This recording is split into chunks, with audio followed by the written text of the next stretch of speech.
नमस्कार. एका भविष्यसूचक कालगणनेच्या गूढ जगात जाऊया. आज आपण एका अशा विचारप्रयोगाचा शोध घेणार आहोत जो दोन महत्त्वाच्या भविष्यवाण्या एकाच क्षणी सुरू झाल्यास काय होईल याचा विचार करतो. चला तर मग सुरू करूया. तर सगळ्यात मोठा प्रश्न हा आहे की जर दोन मोठ्या भविष्यसूचक कालगणना एकाच वेळी सुरू झाल्या तर काय होईल. हा फक्त एक प्रश्न नाहीये, तर एक असा विचारप्रयोग आहे जो आपल्याला एका अनपेक्षित निष्कर्षापर्यंत घेऊन जाणार आहे. आणि या सगळ्या विचाराचा पाया काय आहे तर एकच गृहीतक, ते म्हणजे शेवटचा एक आठवडा आणि 2300 दिवस हे दोन्ही एकाच वेळी सुरू होतात. याच एका कल्पनेमुळे संपूर्ण कालगणना बदलते. बरं, हे गृहीतक मांडल्यावर पुढचा सगळा युक्तिवाद 3 मुख्य मुद्द्यांवर किंवा आपण म्हणूया स्तंभांवर उभा आहे. चला, पहिला मुद्दा पाहूया. तो आहे महाक्लेशाबद्दल. इथे बघा, एक साधं सरळ गणित मांडलंय. संतांसाठी महाक्लेश म्हणजेच शेवटचा एक आठवडा. म्हणजे काय, तर हे संकट काही अमर्याद काळासाठी नाही, त्याचा एक निश्चित कालावधी आहे. पण मग हा शेवटचा एक आठवडा म्हणजे नेमकं काय.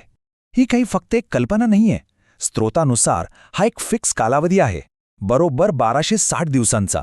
आणि तो कधी सुरू होतो तर 7 वर्षांच्या चक्राच्या अगदी मध्यावर.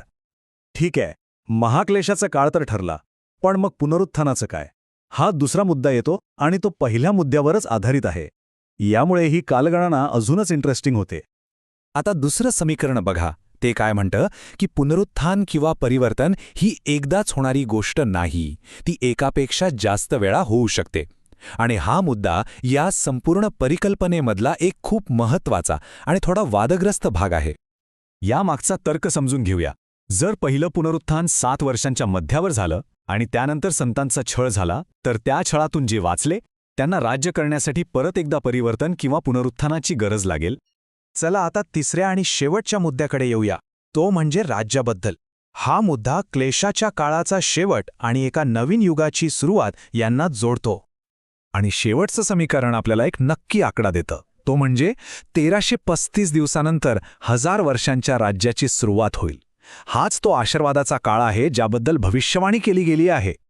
पण हा 1335चा आकडा आला कुठून, तर बघा, 1260 दिवसांचा महाक्लेश आणि त्यानंतर 75 दिवसांचा एक अतिरिक्त काळ, या दोन्हीची बेरीज केली की मिळतात 1335 दिवस.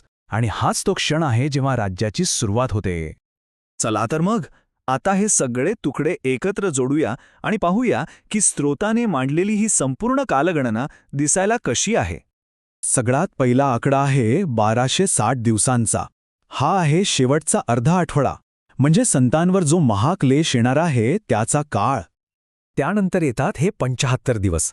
हा एक मधला काळ आहे जो महाक्लेशाचा शेवट आणि नव्या युगाची सुरुवात यांना जोडणारा एक पूल आहे असं म्हणता येईल. आणि मग येतो तो अंतिम दिवस, 1335वा दिवस.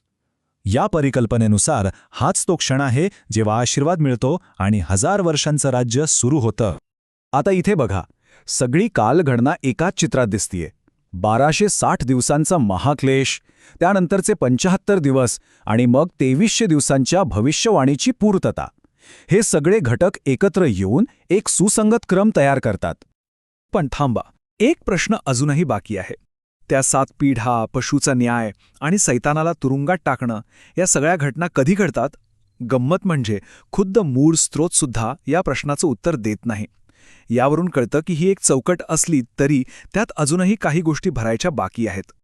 चला तर मग एकदा पटकन उजळणी करूया. या संपूर्ण कालगणनेचे 3 मुख्य आधारस्तंभ कोणते. 1. महाक्लेश म्हणजे 1260 दिवस. 2. एकापेक्षा जास्त पुनरुत्थान. आणि 3.